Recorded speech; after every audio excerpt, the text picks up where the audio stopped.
بسم الله الرحمن الرحيم. السلام عليكم ورحمة الله وبركاته. اللهم صل وسلم على سيدنا محمد في الملأ الأعلى إلى يوم الدين. ازيكم حبايبي؟ أخباركم ايه؟ عاملين ايه؟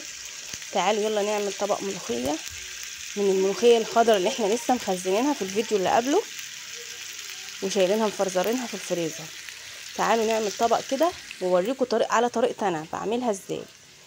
بجيب طبق احط فيه معلقة توم، معلقة زبدة،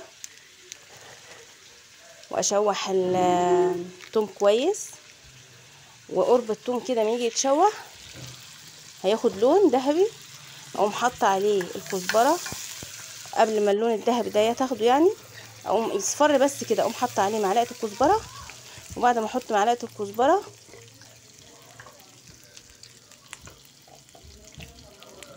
دلوقتي التوم مع معلقه الزبده بيتشوح، حطيت معلقه الكزبره اهيت الناشفه وبقلب كويس.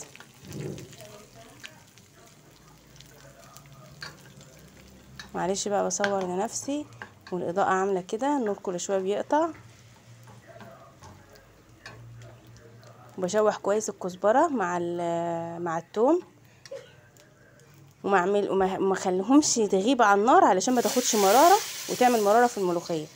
الطبق الشوربه اللي انا عملته هحطه بقى على الثوم، وبنزل بالملوخيه الخضراء وبقلبها كويس مع التومه، لا اما بمضرب يدوي او بمعلقه زي ما تحبي، الطريقه اللي انت شاطره فيها اعمليها، الحاجه السهله بالنسبه لك اعمليها وجربيها في حله واحده كده او في طبق واحد وقولي لي ايه الطعم.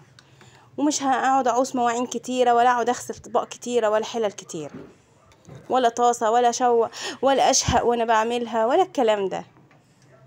وسمي الله وصلي على سيدنا محمد وباي. اشتركوا في القناه ومع الف سلامه.